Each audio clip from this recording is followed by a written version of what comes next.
So we're joined today on Highland League Weekly by Lossiemouth forward Ross Archibald. He's the first person to take part in our new series for this season called Memory Match, where we're getting Highland League figures to pick out the most memorable game they've been involved in, whether that's for good, bad or indifferent reasons.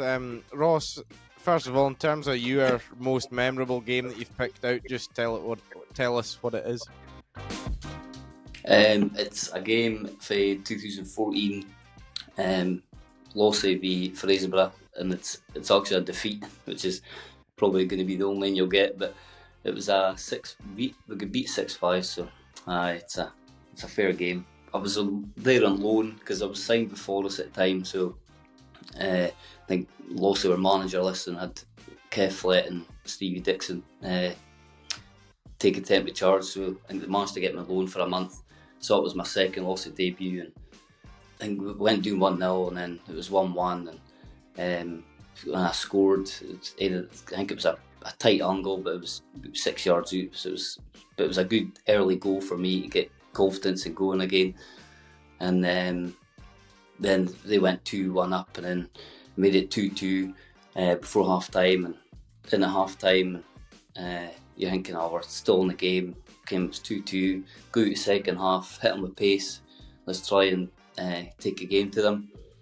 Shed end, as we say at Lossie, when you shoot the shed end, it's always good for us to get a crowd behind us. So we went out and we did what was said, got a few goals, we went up 3-2, and then 4-2, I think it was the third in, I think I scored that in.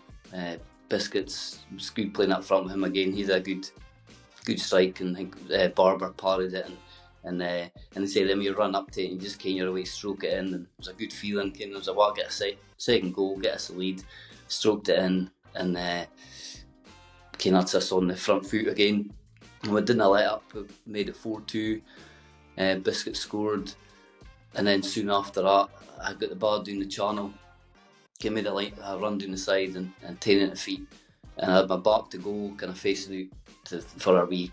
We usually have a good wee crowd at that side, and instead of going down the outside, down the channel, I kind of dropped the shoulder a bit and cut back, and I've just crossed the thing into the box, just nail looking, and as I've looked up to see where it's ended up, Scotty Miller's met it at the penalty spot and flicked it in the top corner.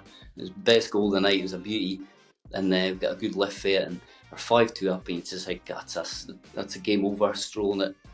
But no, never against Fraserburgh. They've always got a good crowd there, any game, and they're never out of game, and they proved it. Went to 5-3 and then 5-4. And I remember our full-back, left-back, Darren Bailey. He's in Australia now, but he was a good player, but he's very marauding, and he was just bursting forward, trying to get another goal, and I was thinking, no, can't do that. I remember Martin McMullen was drafted in the same night. I don't know if he was a trialist, because he wasn't signed at the time, but anyway, he was drafted in with me, and he actually picked me up to go there. And he's going nuts. He's just going mental at the Bale. You just stay in your back four and defend your goal. But we never learned. Well, we probably did. We'd done our best, but once that Fraserburgh crowd's behind them, and they're on the front foot, and we're pegged back a bit. Eventually, it goes to 5-5, and then it goes to 6-5. But it was just a mad game, and I think Granty Noble scored it, and I remember speaking to him about it when I was at Derwent Vale for a season, and I mind him saying, it was a mad game. But it was enjoyable. I came with beat 6-5, but I was only on loan, so as they and them were kind of didn't define my season or whatever. I was there to try and get goals and fitness and go back to Forest and do my bit, but it did actually ignite a wee thing in me that because I was kind of out of favour at Forest, and that probably was gonna, if I went, it was at an age where I maybe went to play every week, so going there and for a month and tasting it again, spice of that game, it was just Lossie to me. That home game was just, when you get to half time, you're doing well, and then that second half so enjoyable playing when the crowd's behind you, and it gave me that again, and it made my mind up that, but if I get a chance to go back to Lossie, I'll be back, and I kind of been there ever since after that season finished. And then going out to the car with Mark McMullen, we're sitting in the car in silence, and then both of us just started laughing. It's like, that's just Lossie out here. I just can't believe that.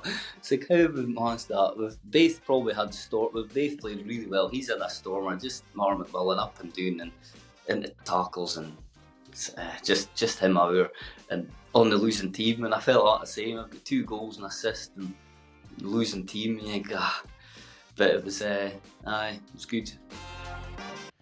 Well, it's been a good game to hear about. I'm sure for plenty of folk that were there or were involved in it, that game will live long in the memory as well. Ross, was there a couple others maybe close to making the cut? Or what else has maybe stood out in your career?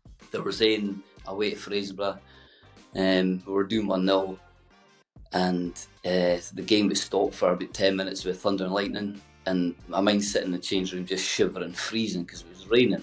We were freezing, and we go back out, and the 1-2-1, Big Green got a double, and 1-2-1, that was a great busting away home. But there was a good day in the away when I was at Forest, away at locals. I was on the bench, and at half time, we were half time, so I was taking a few shots at the goalie, just mucking about basically, and I hit in too high, and I went over the fence at the Breeden Aggregates yard, I think it is. So I went to go and retrieve it, and I open the gate, and I go to I've seen any of the supporters, must be a local supporter there, and he says, that gate's open, Loon. So I was like, they were. So I went through, and I just see the bar at the other end. So I'm just walking out to get it, just a wee jog on, and next thing I'm knee deep into cement. So I'm standing there in the cement like, what am I going to do here? And also I turned around, I'm trying to get out, and I'm slowly trying to get out because it's what I'm doing. And Brandon Hutchison's that we lost it now, he was a young loon at Forest, and he hit in out of that, and I'm thinking, thankfully somebody's coming. So Brandon comes in and sees me stuck, so he had to haul me out, he pulls me out, and then he had to go to see Willie the kit man and get the new socks and shorts and boots and that. So that was a memorable end, but it's not for any football reasons, it's just me being an idiot. But both our shooting hasn't improved either.